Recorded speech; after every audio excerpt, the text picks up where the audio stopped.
Texto narrado por Marco Vázquez. 3.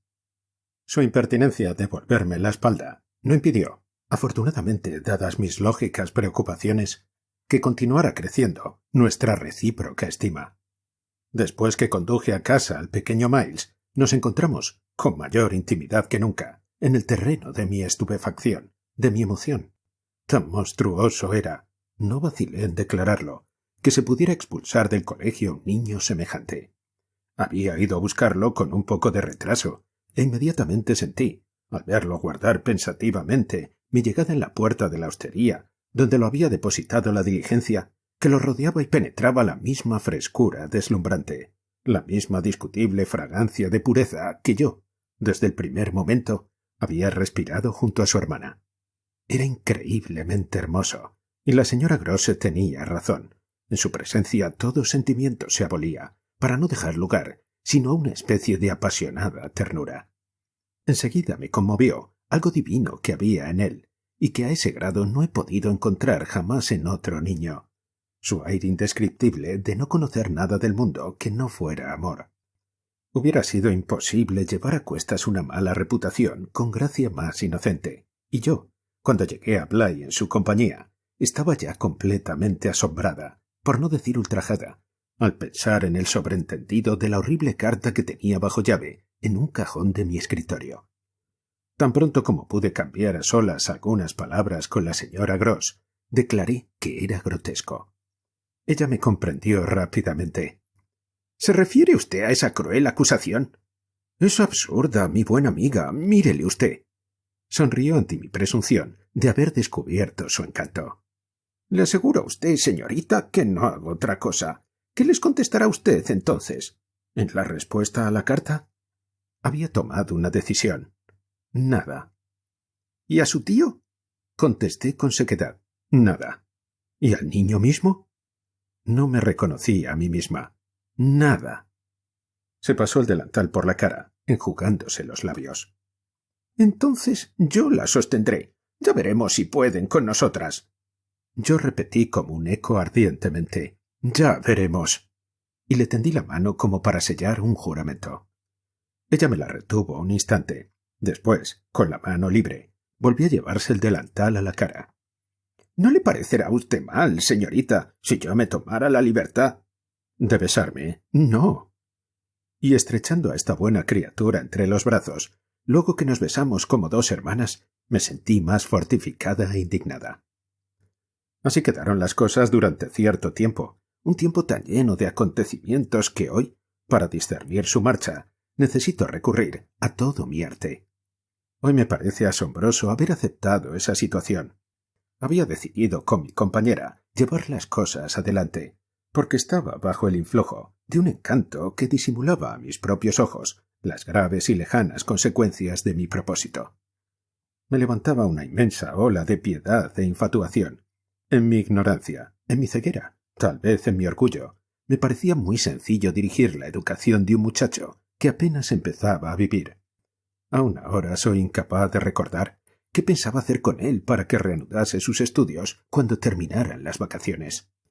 Estábamos de acuerdo, teóricamente, en que yo le daría lecciones mientras permaneciera en Bly, pero ahora comprendo que fui yo quien tomó lecciones durante semanas y semanas. Por de pronto, aprendí algo que no me había enseñado mi vida modesta y sofocante. Aprendí a divertirme, a ser divertida incluso, y a no pensar en el mañana. Gozaba por vez primera del aire del espacio, de la libertad. Además, me rodeaban de consideración. Y es tan dulce saborear la consideración. Ah, era una celada, no intencional, pero sí peligrosa, a la imaginación, a la delicadeza, tal vez a la vanidad, a todo lo que había en mí de más vulnerable. El mejor modo de resumirla es decir que ya no estuve más a la defensiva. Los niños me daban tan poco trabajo. Eran de una dulzura tan extraordinaria. A veces me preguntaba, pero sin salir jamás de mi oscura incoherencia, ¿en qué forma el brutal porvenir? Todo porvenir es brutal. Los trataría y quizá los maltrataría.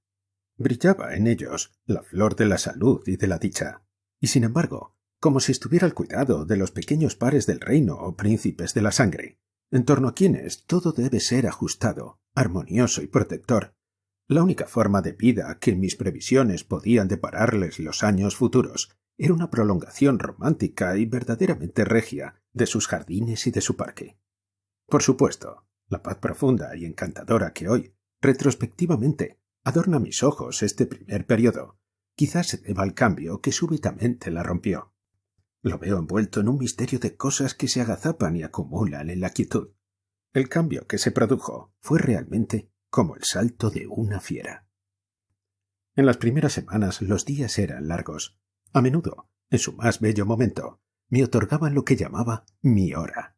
Los niños habían tomado el té, después se habían acostado, y yo podía acordar un breve entreacto de soledad antes de retirarme a mi dormitorio. Por mucho que amase a mis compañeros, era esta mi hora predilecta, y sobre todo, amaba el momento en que al caer el día, o mejor dicho, al deslizarse el día, y cuando los últimos pájaros cambiaban sus últimos llamados bajo el sol crepuscular, desde los viejos árboles, yo daba una vuelta por los jardines y gozaba, con un sentimiento de propietaria que me halagaba y divertía a la vez, de la noble belleza de esos lugares. Era un placer sentirme allí, tranquila y justificada.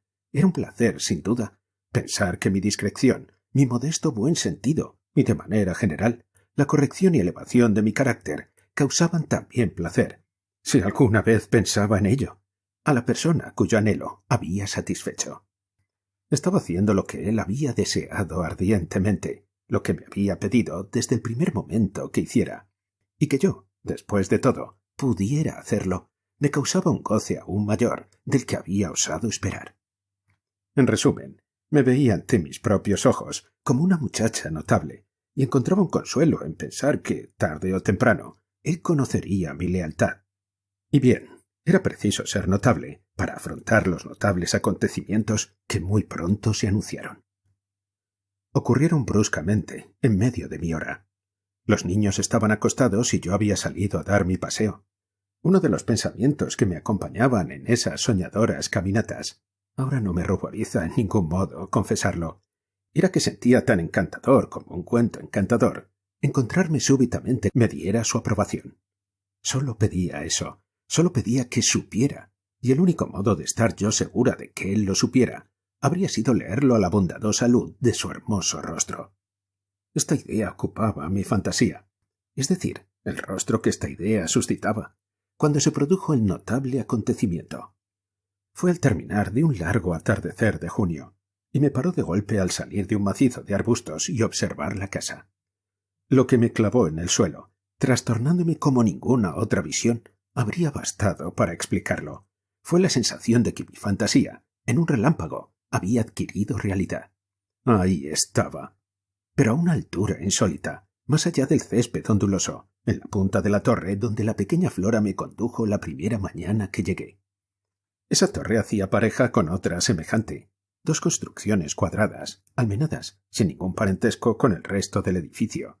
Por una razón desconocida para mí, aunque yo viera entre ellas muy poca diferencia, se las llamaba, respectivamente, la vieja y la nueva. Flanqueaban los dos extremos opuestos de la casa, y eran, tal vez, dos absurdos arquitectónicos, apenas redimidos por no estar demasiado aisladas ni ser de una altura demasiado presuntuosa, datando, en su falsa antigüedad, de una época romántica que se había convertido en venerable pasado. Yo las contemplaba siempre con admiración soñadora, pues no dejaban de impresionarme, sobre todo al verlas surgir en medio de la oscuridad, por la desmesurada proporción de sus almenas. Sin embargo, a esa altura insólita, la figura que tantas veces invoqué no parecía estar en su sitio adecuado. Recuerdo que esta figura hizo nacer en mi ánimo, en el claro crepúsculo, dos oleadas de emoción muy distintas, que fueron, en suma, el sobresalto que siguió a mi primera, después de mi segunda sorpresa. La segunda fue la violenta percepción del error de la primera. El hombre que veía mis ojos no era la persona que yo, aturdidamente, había supuesto allí. Tal fue el trastorno de mis facultades visuales que aún ahora, después de muchos años, no puedo encontrar una sorpresa equivalente.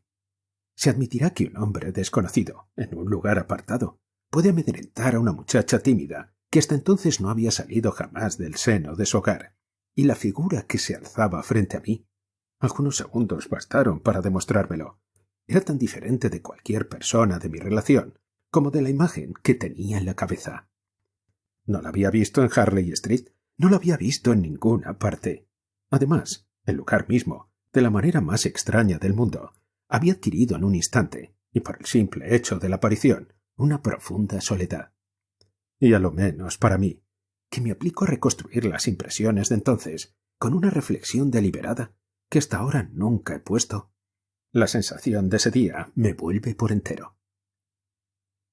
En tanto que me impregnaba ávidamente de todo aquello que mis sentidos podían retener, era como si el resto de la escena hubiera sido herido de muerte. Mientras escribo, escucho de nuevo el intenso silencio en que se desvanecieron los ruidos de la tarde.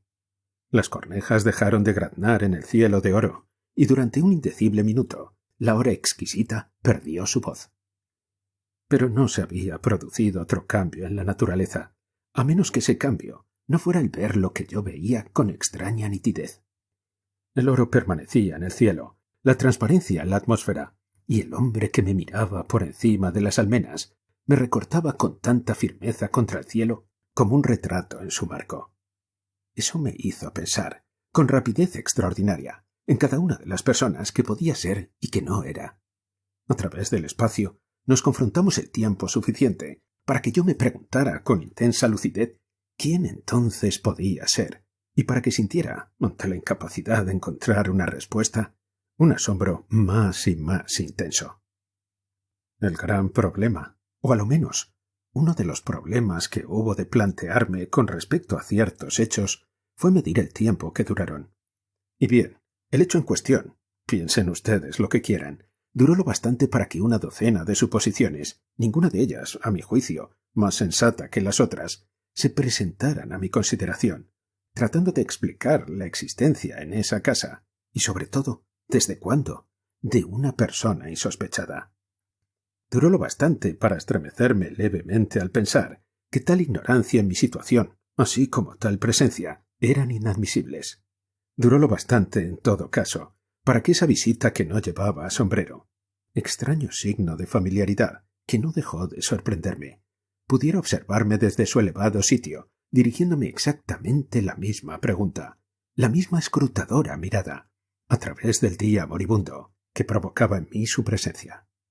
Estábamos demasiado alejados el uno del otro para hablarnos, pero llegó un momento en que, de haber sido posible que nos aproximáramos, una apóstrofe cualquiera, al romper el silencio, hubiera sido el resultado lógico de nuestra recíproca manera de contemplarnos sin ambajes.